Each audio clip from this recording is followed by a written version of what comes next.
And good morning. Welcome inside Bottom Line. Lanny Ford Rembert here with you on a Friday morning. Going to be hot again today. Summertime heat has come way too early for me. I don't care for the summertime heat at all. 85 to upper 80s, that's a plenty. You start crossing that 90-degree mark, I don't want any part of it for any reason. But we'll take what we get. Some thunderstorms in the forecast later today, and then about 80% chance of rain tomorrow, 60 Sunday and Monday, if I'm not mistaken. So there will be some rain in our forecast, which I mowed my yard yesterday, and we need some rain. It was very, very dusty already to be here to early May. We had quite a bit of, I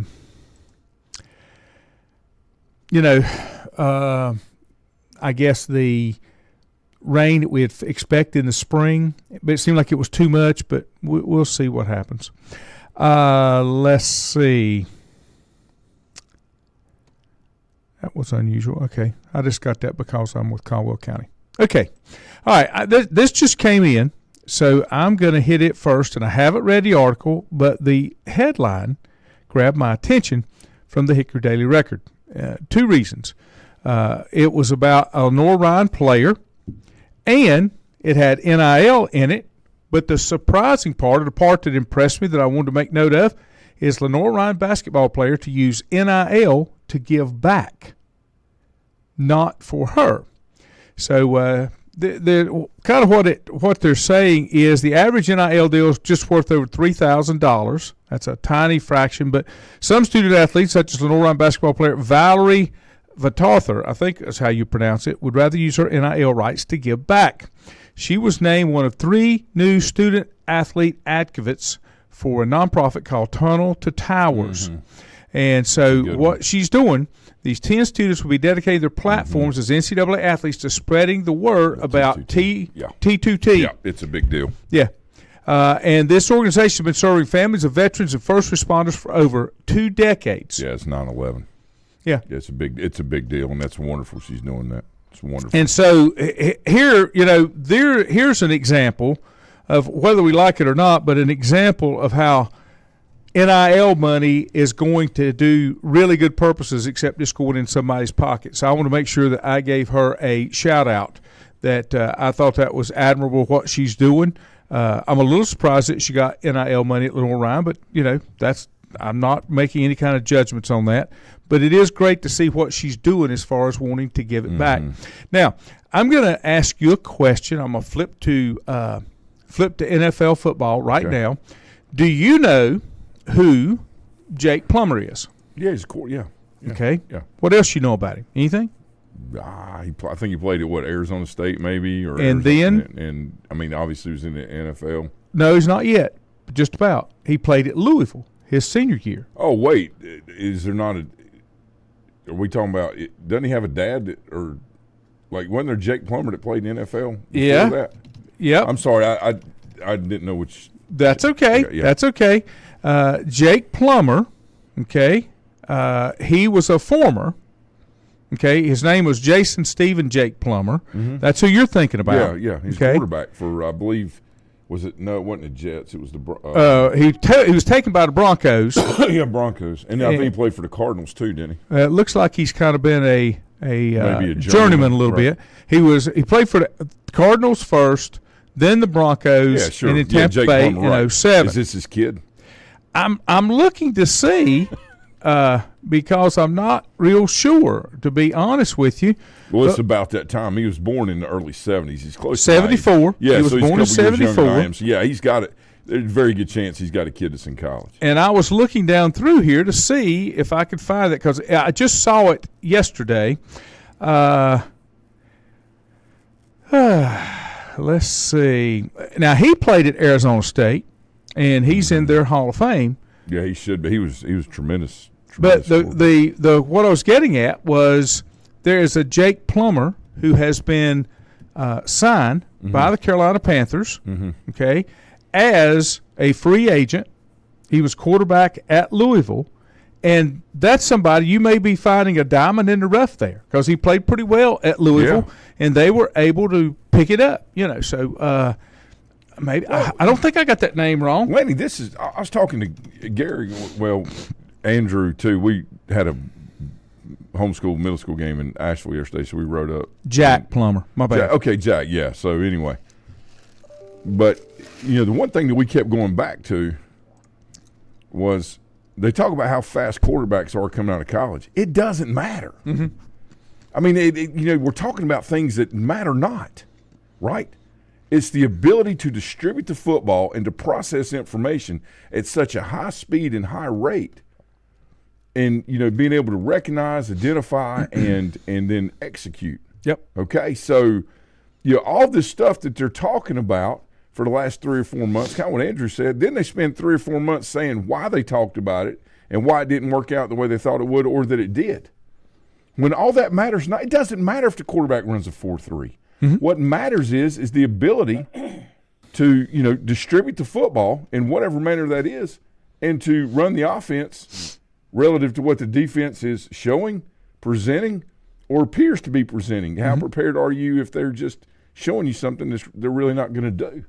It's just yeah. I'm going to run back and I'm going to see if I can find this. But anyway, came out of Louisville. Okay. 6'5", 215. It's a big youngin. So he's pretty typical. And the thing that I like about it is how they picked him up. They didn't have to spend any money, didn't have to spend no capital, but they undoubtedly saw something that they like, and that would be something that they can kind of. What do you not like about a 6'5", 215 guy? Oh, I know. Right? Yeah. Wonder if he runs a 4.40. I would say not. I couldn't find that. No, but if he knows how to. If he knows how to get back in the pocket and do something, that's what I'm getting at. But it'll be interesting to see what happens. And I'm looking; they are not related, except they share the same last name. Sure, okay. Other than that, because that's a question. That's a question that comes up. Sure, and it's rightfully so. I mean, it's Plummer. You really don't hear that name. That's not a real common name. Yeah, I mean, it's good. But Jack Plummer, he was born in Dubuque, Iowa. Played his high school football at Gilbert High School in Gilbert, Arizona. He completed 515 of 888 passes for almost 7,000 yards, 69 touchdowns, 25 picks. That's almost a 3-to-1. You'll take that. He added 572 yards and 9 touchdowns on the ground, and he had 1 catch for 13 yards. He was honorable mention All-USA Arizona high school team in 2017. Mm-hmm. He played at Purdue, but he chose that over Arizona, South Carolina, Oregon State. Wow. And I'm trying to figure out when he made his move. Okay, it looks like he played out he graduated from Purdue. Yeah. No, he didn't. He went to Purdue, then he went to Cal, and then he wound up at Louisville. Yeah. But he did not get drafted. But I think he's somebody that can help, if nothing else. Now he's got to make the roster. That's the other thing. But my guess would be if he can't make the roster, if he's anything at all, they'll give him a slot on the practice team, on the practice squad, so they can keep him under wraps. So maybe and I don't know, but watching him play this year, I certainly remember him. What is it about him that would sell a commercial? Got me. That's what I'm saying. But yet, here you go with some of these, some of these things that the added value that he has. And he went at Louisville. He went 10-2, and made an appearance in the 2023 ACC championship game. Yeah. So he redshirted his first year in college, and then his second and third year. Well, he did. I bet he did graduate. I bet he did graduate from his Purdue. Final year of eligibility is what they're saying. And he got an extra COVID year. Yeah. So I bet he did graduate from Purdue, transferred to California, and then went again because he had the extra year to play at Louisville. Right. Now, he is not related to Jake Plummer. Right. But he is the brother of University of Arizona quarterback Will Plummer. So it kind of runs in the family a little bit. But I was happy to see that. I was happy to see that was a pickup for the Carolina Panthers. You undrafted, you can't go wrong with those. Morning, Richie, Steven. Yep. Richie said Jake the Snake Plummet. Well, they called him Jake the Snake. Won't say Roberts. Jake the Snake Plummer when he was in college. Junior, good morning. Andrew said correct. The only part of that conversation that matters is that they might be fast, but not as fast as defensive ends. That's correct. And then I got a question. Who do you like in the Wells Fargo Golf next week? Oh, there's Charlotte? Bob. There's Bob. Bob Wansker. He is truly a great American. I'm Bob not is sure. He's a former Myers Park Club champion. Incredible. Have not played at Myers. Played at a couple of the prestigious. Oh, yeah. That's a good question, though. I'll tell you what. We'll during the break, we'll take a look at it, and then we'll go from there. I keep forgetting that it still comes because was it last year they didn't play in Charlotte because they had to get the course ready? They played somewhere else. Or was that 2 years ago? Maybe in a couple years ago. I can't remember. And also there were some things about, we're not playing here because your state did this and all that. This was over having to get the golf course ready for I'm either saying that, that was about that time that all that was coming into. I'm glad we're beyond it, hopefully making the turn on that and getting back to some, just using our God-given ability to have common sense. Yeah. And focus and address the matters that are really most important instead of all this other stuff. I mean, it's just unbelievable. I didn't see this. The Steelers declined Najee Harris's fifth-year option. Yeah, he's going to have to be – I tell you, I still like him. He's still a workhorse, and he is a guy that – now, remember, he and his mother lived in a car. Okay, yeah. He was homeless. So, he understands and is very well grounded. I think what they're probably going to do is say, hey, man, you put the numbers up, then we're going to talk about it. He's done really well, but I think there's a little bit more there. And Lanny, his ability to catch the ball out of the backfield is something that I think will be utilized a little more now that we've got a little bit more capability with some other things moving with Russ and with the kid that the Bears let go, Fields. Justin Fields. Now the Steelers also declined his fifth-year option. Well, and rightfully so, because they're setting things up to make sure that the investment, all right, that they have an opportunity to earn their, reward, right, and let them invest as the Steelers choose to invest into them. Now, one of the things there needs to be more of that in the NFL.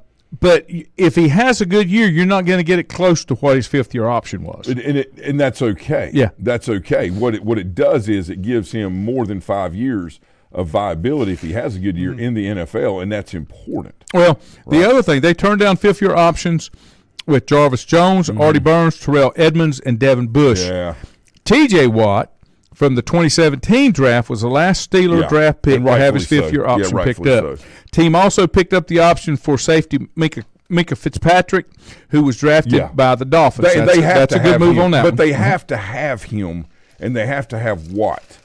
And I'm not saying they don't need Devin Bush and those other guys, but these are two. The experience that Fitzpatrick and a safety, regardless of what team, that has experience brings to a defense, okay? All right, this is extremely important. And then having Watt, who I don't know if it's arguable or not, Lane, that he's the best player in the National Football League. I don't know if that's an arguable point. And what I mean by that is that when we talk to people, I would have a hard time for somebody convincing me that he's not. Right. Now, I'm not saying that I'm right and everybody. What I'm saying is that's how convicted I am that I feel like he is the best player in the NFL right now. And, we talk about Mahomes and he can do it. Let me tell you something. If Chris Jones doesn't play for the Chiefs, then the discussion is talking about Steve Wilkes is a great defensive coordinator and how the 49ers are going to repeat again, okay? So that's where we are. That's where we are with this, okay? Now, go back to Najee Harris. He leads the NFL with 978 touches over the last 3 seasons, 44 more than any other player. Now, the other thing is he is the first player in Steelers history to rush for 1,000 yards in each of his first 3 seasons. 3 seasons. Yeah. So I think the other thing, and when I was talking about, well, he's got to do this and prove the life of a running back, right? And when I say he's got to prove, there's a few more things that he can, say, well, he's already doing all this. Let me tell you something. His body is trained from college football playing at Alabama, just like, big boy Derrick Henry and the big kid, I can't remember his name, Josh Jacobs, a real big kid that's a running back. Also, these young men have been trained properly, we know, since 18 years old. So their bodies are conditioned to take it, but it still wears it down. It's smart on the Steelers' part because they've got so much production out of him now. How much more can we get? Well, he's going to show. He's going to let them know if that fifth-year option, is worth, taking a look at again, or maybe a reinvestment in another area and a contract for something else. Have you also seen, and I don't know if you saw this or not, they're talking about using Justin Fields to return punts. He's athletic. Yeah, you're talking about Cordell Stewart 2.0, okay? But bigger. Bigger, but regardless of size, he has that attribute to be able to, obviously do things with the football. The problem is at the quarterback position, the thing you need to be doing is distributing the ball and not being the playmaker. You're distributing to the playmakers, because that's the way you get into the Super Bowl and that's the way you win it. Patrick Mahomes is a playmaker that distributes the football through all the funky throws, but yet he still makes the simple, basic, accurate throws and doesn't screw that up. Okay, so there's multiple facets here with Fields and what can be done, and I think it's an experimental year. But I think the young man gets to play football, which is what he wants to do. Yep. He's got a head coach that 100% believes in him now. Not that the other guys didn't, but he knows that, and he's got zero pressure because he's got Russell Wilson right there with him. And regardless of what people want to say about Russell Wilson or he did this, he is a very good person. He does the right thing for the right reasons. Right. And he tries to make sure that he makes people around him better. That's why you bring him in if you're going to bring Fields in. Now, what I don't like is about this, I still feel like Mason Rudolph, has all of the capability, to lead a team. Now, a lot of people say, no, he can't do it. We don't know because the opportunity's never been presented on a consistent basis. That's like telling somebody, well, yeah, your glove isn't really that good, or you need to improve that, like in baseball, for example. And you say, okay, well, but I haven't been in a game setting, so how the hell do you know that? Right. Okay, like, is it because of all your experience and your wisdom that or you need to improve your hitting? Well, that might be the case, but have you seen me in a game? Have you seen me in an open setting where there's where there's nothing protecting me and how I go out and perform? Right? It's the same thing in football. I think we're going to see Tomlin's giving Fields an open setting. Hold that thought 1 second. Let me do this because I got a question for you, and I got some more comments and stuff I got to get to. But I'm going to take a quick break. Back in a moment. Whether it's a sit-down meal or a call-in for the drive-thru, Brookwood Cafe and Catering is the answer. A variety of meats, vegetables, and desserts cooked daily, or a hot sandwich from the grill, they have what you're looking for to satisfy your taste buds. If you need catering from 5 to 500, Brookwood has you covered as well. Stop by Brookwood Cafe and Catering at 202 Providence Mill Road in Maiden. Don't forget breakfast daily till 11 a.m. Open Tuesday 6 a.m. to 2 p.m., Wednesday through Saturday 6 a.m. till 8 p.m., and Sunday from 7 a.m. to 3 p.m. Call 828-428-8944 to place your order today. If you ask around, you'll find Burke Mortuary has a reputation for excellence and commitment to value. They've built a reputation of trust for more than 35 years. Burke Mortuary is proud to offer personal attention, meaningful tributes, and the area's most affordable prices. They're also proud to offer you beautiful, state-of-the-art facilities. It's the perfect place to honor your loved one. So when choosing a funeral home, the choice is easy. Choose Burke Mortuary with locations in Maiden and Newton. Covenant Church began as a vision of just over 100 people in 1984. Since then, Covenant Church has grown and currently located at 2168 Gastonia Highway in Lincoln. The Sunday schedule includes early morning worship at 8:30, Sunday school at 9:45, and morning worship at 10:45. Their ministries extend beyond Sunday. Visit their website at www.covenantchurch.church to see all they have to offer, and better yet, stop by and see for yourself. Covenant Church may be just what you're looking for a new church home. First Federal Savings Bank has been serving Lincoln County since 1940. And as it has been from the beginning, customer service is a priority to First Federal Savings Bank. They want to get to know you by name. First Federal Savings Bank has the convenience, the products, and the services that the larger banks have, but with hometown people that you see throughout your community. Stop in and visit one of their 4 convenient locations and see what First Federal Savings Bank has to offer you. Member FDIC, an equal housing lender. untangling your headphones, finding the right remote, saying goodbye to your favorite shirt that hasn't fit in 10 years. Why are simple things sometimes so complicated? Thankfully, with auto owners, insurance doesn't have to be one of them. Auto Owners works with independent agents who live in your community and answer when you call, so you can worry about more important things, like finding a new favorite shirt. That's simple human sense. Call Mooney Insurance in Maiden or East Lincoln Insurance in Denver or visit mooneyinsurance.com.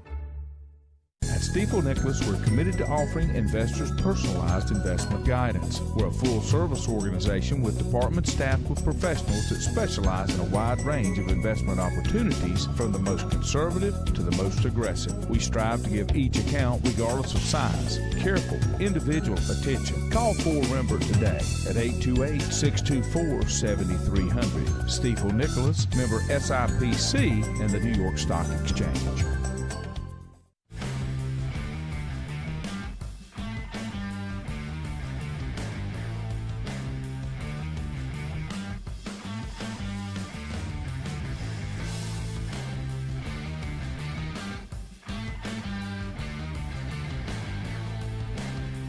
And welcome back. Glad to have you here on another edition of Friday, special Friday edition. I'm out of here about 8:45. I got a meeting, but you had to get on. I got too many people want me to do stuff. That's just kind of the way that works. Man in demand. All right. Andrew said Scotty Scheffler is his pick, and he's going to be in the running. Link said nothing. 2 years ago, they played the PGA and then they had the President's Cup last year. Okay. So that's where it's kind of coming from. Richie said, talk about LR player getting NIL. I ran across an article that talked about Olivia Dunn from LSU gymnastics star that has a big following on social media, signed a multi-million-dollar NIL deal with a company called Passe. It's a platform that allows creators to create revenue streams by offering fans access to exclusive content and experiences. I'm a little better with the NIL when it's tied to something that you're actually doing and earning for the money. That you're doing it off of your, off your notoriety, I guess. 100%. Robert will come. Bob will come back to this. And if you were a Charlotte Hornets ownership group, who would you select as the new head coach? We'll come back. Rich, you want to give a shout out to his oldest soccer team. They helped lead his team to an undefeated season, first place going into postseason tournament. It's his first season in any sports that he's played that he has a winning season. Fantastic. Congratulations, Richie. All right, so go back to the Charlotte Hornets. I'll be honest with you, Bob. I don't even know where the Charlotte Hornets are on anything. I know that they had some coaches that were coming in to interview. The biggest thing that has hurt the Charlotte Hornets, in my opinion, is they had no direction, even though Michael was leading the charge. Now, he's out of it now, so there may be an opportunity for the Charlotte Hornets to start to build something. One of the things that I always hear, and I don't follow the NBA a whole lot, but when I listen to the talking heads, that makes so much sense because I know who the stars are. I know where the egos are inside the NBA. And a couple of things that NBA players look for. You just about got to have three mega deals on your team to be competitive. And those guys look for locality. They look for offerings outside just playing basketball. Yep. They look for the other thing, especially a lot of professional athletes look for, they will consider states that don't have state income tax because they save residing there. Yeah, they save a ton of money. Yeah. So when you look at it, there's a lot of things that come into play. Now, when I was thinking about it, and I'll tie this into college, from a pro standpoint, I don't see where Charlotte has to offer what? An Atlanta, a Miami, an L.A., a New York, a Chicago, those kind of things. When you look on a college side, I've never understood why Charlotte could not compete. When I say Charlotte, I'm talking about the 49ers, why they could not compete for college athletes, because Charlotte's a great place for a college kid.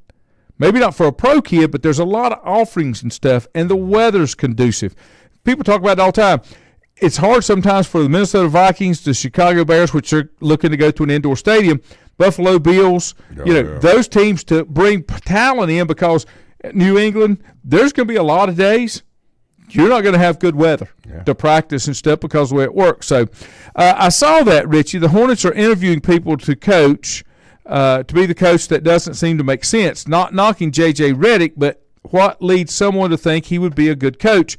I think the Hornets are kind of like, and I said this last year, I like the pick that the Panthers made for head coach last year because of experience and somebody that, could be a grown-up in the room, not taking anything away from their current head coach. And I think the Hornets are another one that really needs somebody that can come in, got a little bit of history and knows how to kind of build a team and manage, because the one thing that you know about NBA basketball, the most important thing on the uniform is the name on the back, not the name on the front. So it takes a special person to be able to do that. So to answer your question, Bob, I'm not sure. I just would like for them to be fairly thorough in what they do and bring somebody in that can help build what they need to build instead of just throwing darts at an open space. Well, I mean, J.J. Redick, I think, this is a guy that's got an extremely high IQ basketball, in basketball. And, has come from IQ basketball all the way through. Mm-hmm. And, sometimes some of these and he's a player and been a good player, but I think he can bring an analytical side because he wasn't, like a Scottie Pippen or Michael Jordan or a, whoever, mm-hmm. right? And, that could be a good fit, because he is a grinder. Right. The other thing I thought about was maybe the Hornets could get LeBron James and his son, and LeBron could be a player coach, and then LeVar Ball could get his 3 kids, and then they could all have, and they could call it me ball. Let's just say we did and don't. How about that? Let's just say we did and don't. That'd be great, wouldn't it? Don't want to do that. We talking about never going to a game, but I just there's a lot of different. I like the fact of how the city is, expanding and growing, and more people are moving to the Charlotte area. I mean, it's kind of like Raleigh, where they're neck and neck with how many people are moving there each week, year, month, mm-hmm. whatever. There are things that are offered. There, just like any city, there's things that have got to be cleaned up. They got some issues and things I'm sure they're working on in the downtown area, things like that, trying to make things maybe a little bit more safer and be able to transition, transfer around, whatever. With the coaching thing, though, who knows what direction you'll go, because up is down in this world. Mm-hmm. And what you see a lot of times now is the ownership caters to the players instead of the ownership catering to the coach that can then run the team through the way the players play. Mm-hmm. Phil Jackson was a great example of that.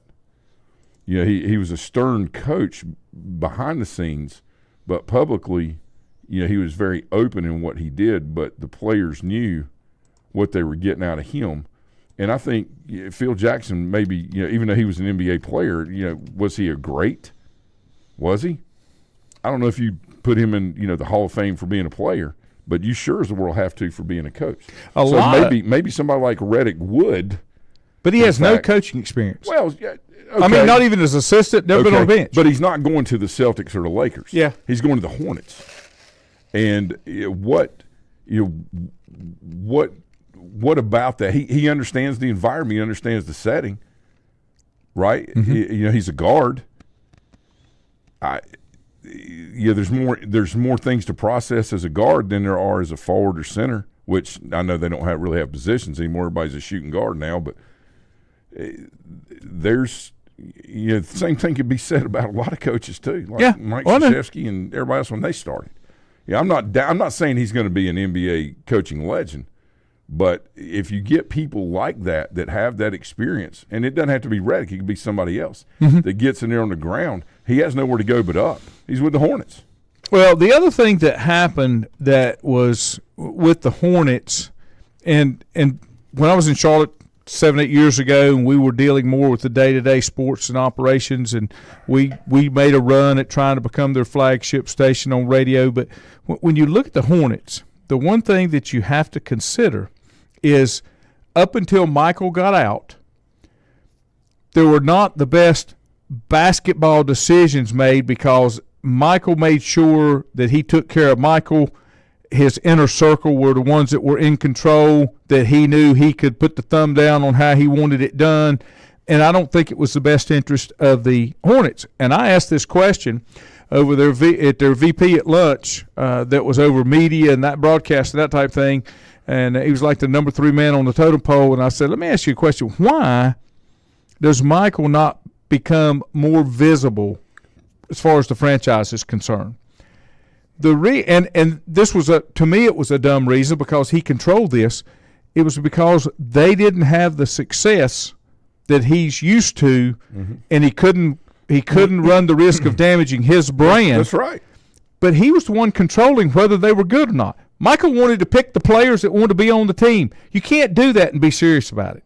You got to get somebody that knows NBA basketball. Michael's a great basketball player, probably the greatest ever, but there's a lot of times that doesn't transition you into a management or a coach or anything like that. Well, I don't know. I mean, I'll throw the flip side of that, okay? He's probably one of the most successful business people that the world has ever had. Absolutely. So, I really don't know if, it was more about building the brand of NBA basketball and getting the team valuation up was more important than, going out. And we know that that's what it is with his ownership. Ownership's about building the value of the franchise. I mean, they're business people. Because you're not making money. Yeah, you can be excited about your team. Yeah. But, the difference between success, like in high school, college is, do you have a team or do you have a program? And the same thing can be said about NFL or, Major League Baseball, whatever, NBA, soccer, it doesn't matter. Right. It can be said for that. The reason the Patriots fans were so loyal for so long is because they saw nothing but continual reinvestment in the process, of trying to win Super Bowls, and they did. They had a true program for a, team, building. They made it program and team oriented, and it just kept reinvesting in itself and growing. Now, before we run out of time, I want to go back to where we were at.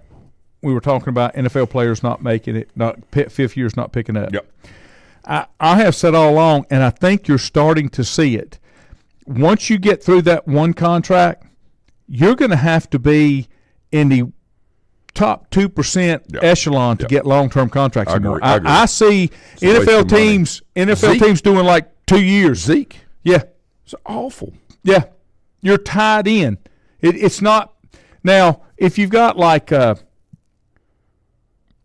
Patrick Mahomes, Josh Allen. To 1 or 2%. Yeah. That's different.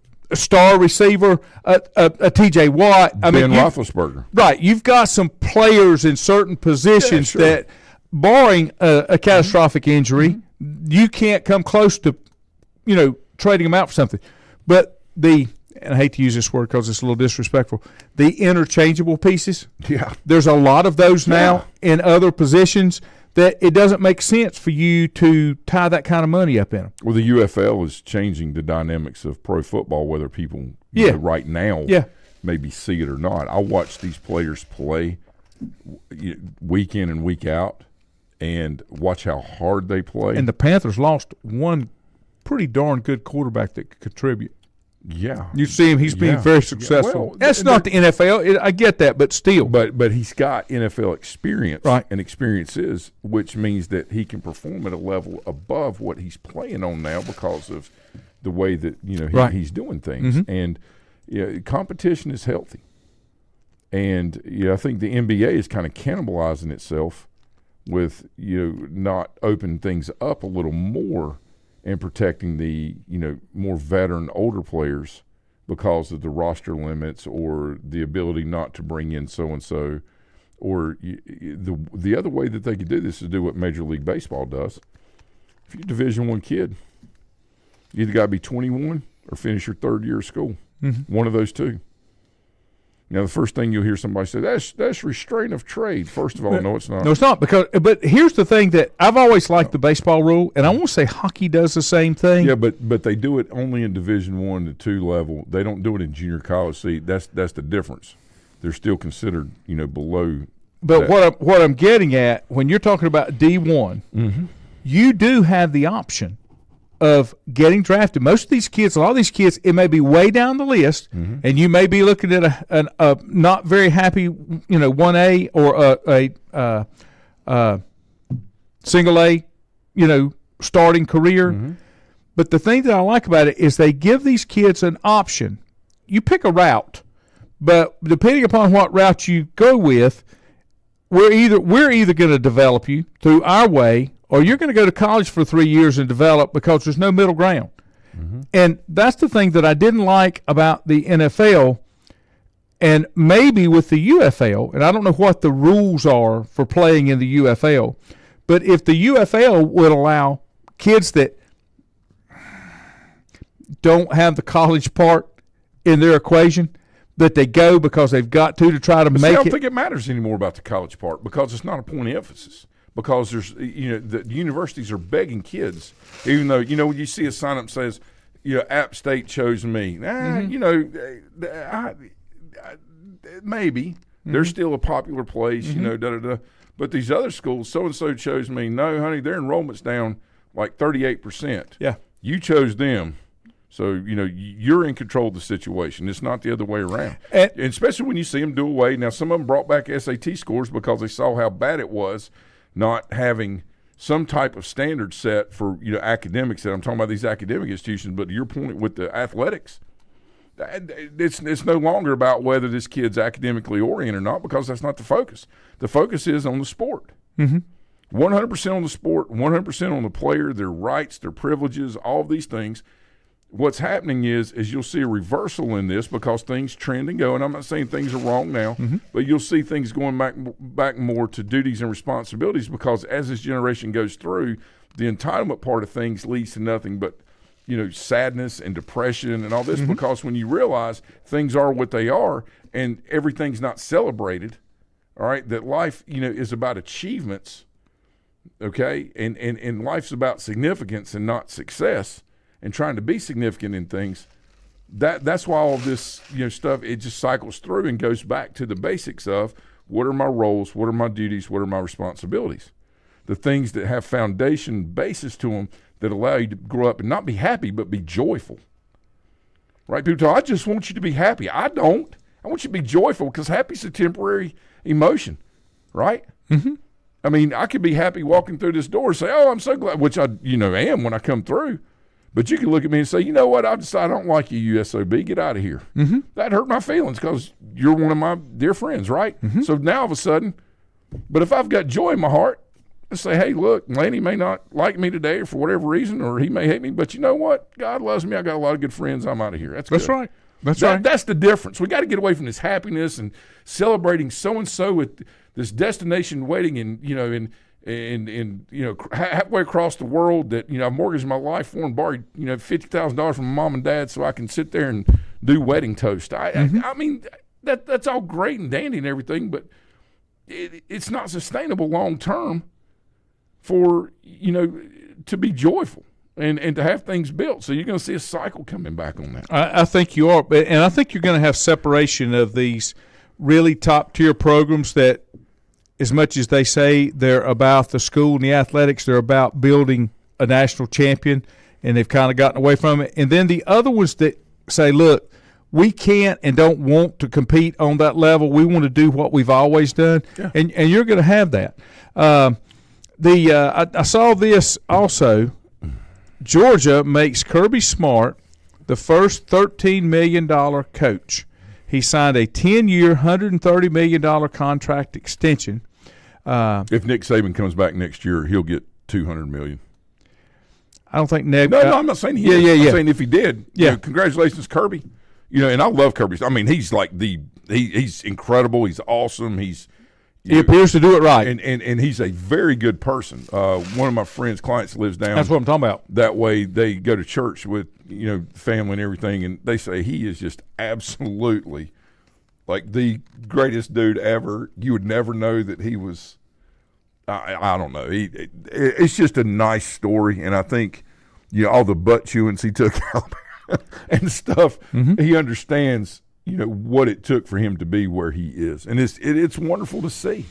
Well, and Saban was previously the highest paid at 11.5. Lincoln Riley is 11. Dabo is 11.5. He is the one that's number 2. That's good. Kalen DeBoer at 10.8 at Alabama. Sarkisian at 10.6. And Florida State's Mike Novell at 10.5. I think Sark's going to be your next big one. I think he'll jump past Kirby this year. At the end of the year when they are looking at contracts and looking at keeping him a little longer. Well, it's going to depend on what he does. And well, that's what I'm saying. I mean, I think he's going to continue to do that because as much it's kind of like Kirby. Kirby's supposedly he's a defensive guy, right? But he is a head coach, and he builds his team defensively, but he attracts the offensive prowess that is needed to complement the defense. Sarkisian, watching him last year, he did that at Texas. He's an offensive-oriented guy, but he understands that defensively I've got to have this complement to what we're doing here. The problem with people that just want to score a lot of points and don't want to focus on the cohesiveness of the two, along with, about 20% focus on, special teams, right? Because they don't happen that often, but they happen every game. We know that. So there doesn't need to be an equal, like a third. It needs to be about 15, 20% focus on special teams because that's all about field positioning. Mm-hmm. And I'm talking about defensive special teams, your kickoff, your punts, those type things, right? There's a lot more that goes into that, and I think that's the success ratio. I think that's why Lincoln Riley's having a hard time. He's doing a great job, but I just see Sark and Kirby understanding. It's kind of like Saban being a defensive guy, but what did you notice about his offense? Mm-hmm. They complemented the toughness of his defense. Look at the running backs. I'm going to give you the top 3 that you put on there were all Alabama backs that have had the most touches the last how many every years, the last 3, whatever, last year in football or last 3 years, whatever it is. There's a reason for that. The toughness equals on both sides of the ball. I'm going to give you 2 examples that will totally support what you're saying. You'll like one of them. The other one you're going to argue with me about, okay? First one is Kansas City Chiefs make that very clear. There's not a greater offensive mind than Andy Reid, but he understands what he's got to have on the complimentary side. Great head coach. Right? Oh, right? 100%. The teams, 100. like you're talking about Lincoln Riley, he hasn't come to the realization that he needs to. I can outscore everybody. Right. That's complete bull crap. Now, let me give you the one that you're not going to agree with me about. All right, go ahead. Mike Tomlin. He hasn't put enough emphasis on his offensive side of the ball to complement what he's put together on defense. Yeah. Oh no, I don't disagree. I think that's a good point. But Andy Reid shows you. Kirby Smart's another one on the college level. They show you that regardless of what my expertise is, and I'll give you another fail. Belichick. He's probably the greatest defensive mind ever, but once Tommy was gone, he couldn't. And they talked about how many misses he made in the draft offensively because he didn't have the people there to evaluate and do it. So I'm not going on the defense for Belichick, but I'm going to give a couple of reasons why. Okay. The way that contracts were structured for what they had in place, and he had a process in place to go ahead and start moving Brady out. Right. By Jimmy G. And ownership messed that up. Stop. So, again, there's some internal things that went on there. He was not completely in control of that situation, therefore he cannot be completely blamed. Well, now, it's fair for somebody to do it if that's what they want to do. You have the right to be as right as you want to be or as wrong as you want to be about any issues. Well, the other thing was or anything else, but that is a fact. He didn't commit, and I'll go this way too. Dabo, he didn't commit what he needed to in specific coaching positions to make sure that Matt Patricia should never have been an offense coordinator. Correct. I mean, you want to say correct? That was at the point where there was more focus on the machine that was built in New England, that it would keep churning and running instead of going and saying, okay. I think that's what Saban maybe does, and these other coaches like Kirby Smart, Saban is another example that did that too, because he's a defensive guy. Yeah, but he went out and what did he always do? I went and found the best available offensive coordinator. Lane Kiffin and Nick Saban are like oil and water. But you know what? When you put them in a bowl and you mixed it up, it was pretty good to go on the salad. As long as you were mixing, you were fine. Oil and vinegar, right? Yeah. You mix them up. They were pretty good when sprayed on the salad, okay? I had that discussion with my dentist yesterday about it's a great point. Because you have to understand that everything is important. not just one facet of a game like football. Well, think about what Saban does too. And again, we're using him because now he's retired, and we are learning more about what he does. But he brings in these coaches that were not that were head coaches that maybe didn't have successful stints for whatever reason, and he puts them on $28,000 to $30,000 a year salaries, gives them a second chance. The guy goes sit with the kids during the pool party, right? All these things. But what it does is it brings them back down to a foundational level, and he provides an opportunity for them to go ahead and start climbing again and get where they need to be. And the thing that you never hear are socioeconomic, issues or social issues coming out of someone that it does right by people. Okay, Nick Saban, you never heard any of his players say, oh, he doesn't. Why? Because he truly cares about the individual. That's why he's not coaching football anymore, because he feels like he cannot help them individually. That's when correct. His wife comes to him, just like Roy Williams, just like Mike Krzyzewski, and they were getting older. Jim They're Boeheim. all older, right? And we know that at some point they were going to retire. Their bodies wear out, their minds. Right. And they're trying to spend time with their grandchildren. Right. I get all that. I get it. But this is a guy that had 4 or 5 more years in him, no doubt about it, that said, but not if you can't enjoy it. I'm done with this because it's taking more and more of worrying about things that really in the end of our lives. When you think about it, when you're born, you come in this world with what? Nothing. Absolutely nothing. Same thing you leave with. And a really good post I saw on Facebook a couple of days ago was there were two graves dug. I was thinking like you shared. I saw that. Yeah. And it had this really, really rich guy and this one guy or person that was really poor, lived a very impoverished life, and when they both died, they go in the same 6-foot hole. And I think what he's trying to do is make sure that the experience, the holistic experience, which I think, has transitioned high school wise, it's gotten away from that. All right, is making sure the experience is consistent. Right. For the participants.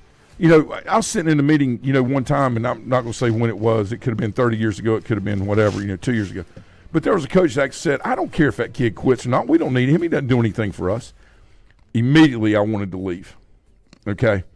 Because that is not why when you're working with high school kids. It's not – of course you want to win your games, but you want to prepare your kids and your players, male, female, whoever you got. You want to prepare them so they can go out and be the very best they can be in an open setting that has no buffers on it. Yeah. And to be able to handle these things, because it leads to them being able to handle things down the road. That way they're not walking out on their wife or their kids or their husband or their kids when things get a little tough, right? They're trying to do the right thing for the right reasons. And there's nothing wrong with pushing people to be their very best. I'm extremely hard on players when I coach. I coach like I did 30 years ago. Clean the language up a little bit, not much, but I'm still very, very tough on them. But also it's individualized, because it's how you can communicate with that player, with that person, to help them be the best they can be. It's not about demeaning them. It's about promoting them. Right. And sometimes you get promotion through demotion of your feelings, get all up in your feels and all this, right? But you can do these things, Lanny, to make the point. One of the greatest players I ever coached in high school football was Alec Hall.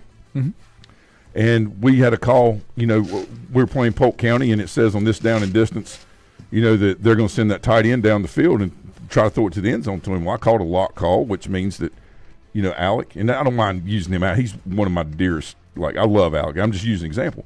But I said I called a lock call. That means he locks that tight end and doesn't let him get off the line of scrimmage. Well, he just punched him and let him go. What did they do? They threw it over the top, touchdown. As you probably remember, I lost my friggin' mind. Because he wasn't doing the best he could do, but he was smart enough to take the butt chewing, to understand that, yes, sir, Coach, remember, you're right. Well, of course I'm right, because I made the call and they did, But it's all about learning. But that mistake that he made, just like mistakes I made that I didn't do things my coaches told me to do. Right. I learned from that, and it helped me be better down the road, and it helped prepare me for, friendships, relationships, being a husband and father, dependable, all these things. And that's why it's so important. And I think you're going to see a swing back to this now. This younger generation really enjoys talking to people. They don't have to have the cell phone. They use them because it's part of their life, but they can set it down. Garrick and Harrison, mine and Andrew's two boys, can set those phones down and talk to you all day long about stuff. but then they can pick them up and just do exactly what they want to do and have fun. Well, it goes back to using it the way it was intended Right. and not replacing. But you find somebody that may be a little older. Oh, I know. And you talk to them like, or you call them like, oh, God, why is so-and-so calling me? But you text them, they'd be like, oh, yeah. you know. You don't it's have to have that invasion personal of their privacy. You have to have that personal interaction. It's kind of like my dad sitting on the couch, 35, 40 years ago. He's taking his Sunday afternoon nap. This is in 1989. Somebody goes, he jumps up, says, "Who's at the door?" I'm like, I have two questions for you. Number one, why are you so angry? And number two, all right, it's our former neighbor. We moved, and he's dropping some golf clubs off for the boys that he said he's going to do. But what I didn't understand is that was my dad's time to chill. Yeah. And it was an invasion of his privacy at that time. He didn't want to be bothered on Sunday afternoon. Now, I'm not making fun of, I'm just giving an example. Now, today, if you call a kid on the phone, I say a kid, if you call a young adult on the phone, they're probably not going to answer, but if you text them, they'll text you right back because you calling them is an invasion of their privacy. Mm-hmm. It just goes in cycles in different ways. That's okay. Everything does. Yeah, it's okay. All right, Tuesday here. No, I'm in St. Louis. Thursday. I'm here. Okay. Thursday we'll do our 5 whatever we're supposed to do because I got to go to a meeting. Have a great weekend. Thanks for joining us on Friday. Scotty.